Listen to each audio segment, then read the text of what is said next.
Hi everyone, I'm here again with another video review, and this time I'm reviewing a new sketchbook I got. It's the B Paper Super Deluxe Mixed Media Sketchbook. Sorry, my stickers are covering up the name, but it's a 6x9 sketchbook, and I've used B Paper before, and I've been happy with them in the past, so I decided to go back to them again after my last few sketchbooks have been kind of the moleskin type ones. And the main reason I went back to this kind of sketchbook was I got tired of having to find a way to keep the moleskin open, and I missed having a spiral notebook I could just set up and lay down and close and that sort of thing. So it's that's the main reason I went back to this. So what's neat about this kind of sketchbook is they market it as the only sketchbook you'll ever need. And in my experience, that's pretty true. It can handle just about anything. You can do watercolor, you can do marker, you can do pencil, you can do pen, and it handles it pretty well because it's a thicker quality paper here. Probably can't tell too well in the video, but it's not thin like some other average sketchbooks. It's and again, I covered up the sticker, but it's 93 pound paper, so it's got some thickness to it. It doesn't have a major tooth to it like watercolor paper does, but does have a little bit. I don't know if you can see it that well, but it does have enough to really kind of grab a hold of watercolor to some extent. So I'm gonna do some quick samples of different media, see how it goes. This is a ink pen. This is I forget what this is, but it's some sort of fancy ink pen I've had for a few years now and only finally started using again. It's just a basic kind of brush pen. So let's do something real simple here.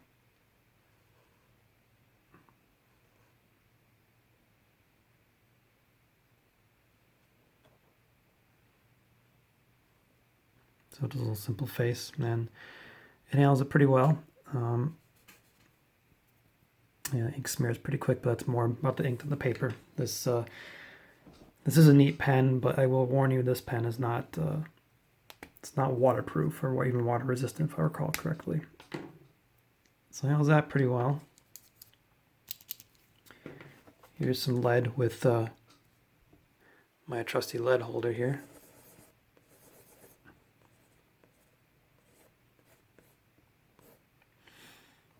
So it takes the lead really well too. I mean, it does smear a bit, but again, it's a thicker lead. Here's one of my trusty Kuretake pocket brush pens. Something a little different here.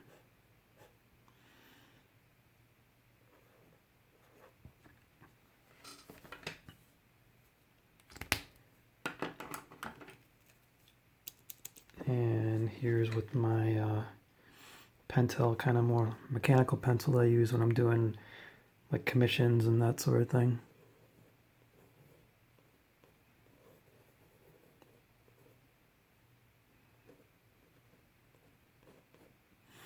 I mean, I'm definitely a big believer in the best sketchbook is the one you have with you, but this is, if you're someone like me who likes to dabble with ink and lead and colored pencil and watercolor paint, this is a it's the basic Prismacolor pencil here.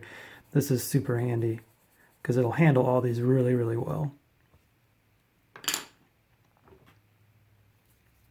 And as I'll show you here, so not bleeding through necessarily with those, but none of those are that intense. I'll use an art marker in a minute. So this is my ink wash pen.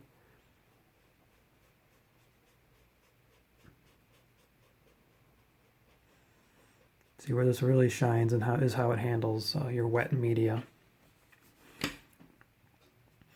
Because while I did like my moleskin book, it's not necessarily meant for wet media too well. Let's see here. So that's the back side, so it's not bleeding through, which is nice. Let's see here. Here's a Copic Sketch Pen, which is probably a little past its prime, but it'll suffice for this.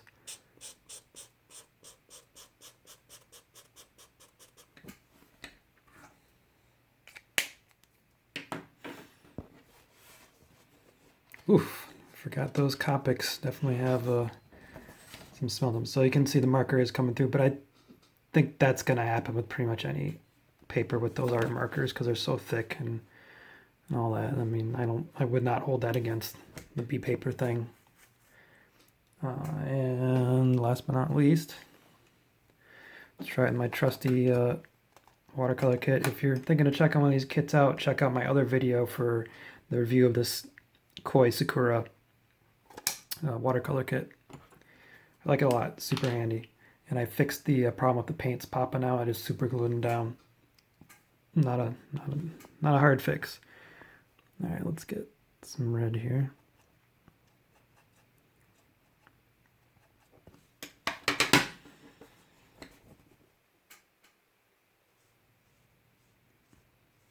So like I said, this handles watercolor really well.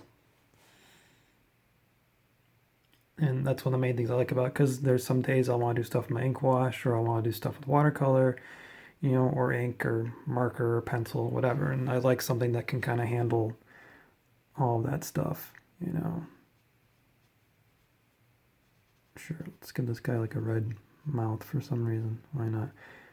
But yeah, I do like this a lot. My first one ever was like a bigger, kind of more traditional size sketchbook. And while that was good, it wasn't very portable. So this is actually my third B paper sketchbook. The second one was the same size, 6x9. And it's a good size because it's portable, but it's big enough that I definitely have a lot of space I can fill up. And if I want to draw kind of big, I have that option too. I do like small sketchbooks, but sometimes if they're too small, they can be a little discouraging because you kind of run out of room fast. And sometimes I like to be sloppy and work kind of big. Yeah, so if you're looking for a good sketchbook that can handle just about anything you can throw at it, I highly recommend the B Paper Company's Super Deluxe Mixed Media sketchbook. And like I said, they bill it as the only sketchbook you'll ever need, and I definitely agree with that because it can handle just about anything you throw at it pretty well. So if you want kind of a one-size-fits-all for your different type of media you use, check this out. You can get them on Amazon. I'll have a link in the video description or my blog post. We're reading this on danieljhogan.com, and so you can pick one up if you want. They're not too pricey, and they're worth the investment. They're good. All right, so that's this review. Highly recommended. Check it out. Make sure to visit danieljhogan.com for my other reviews. If you want to support me, you can go to patreon.com/danieljhogan. I also reopened my Etsy shop recently. That's danieljhogan.etsy.com. And you can find me on Instagram as @Clattertron and on Twitter @DanielJHogan, and read my comics at clattertron.com. All right, thanks for watching.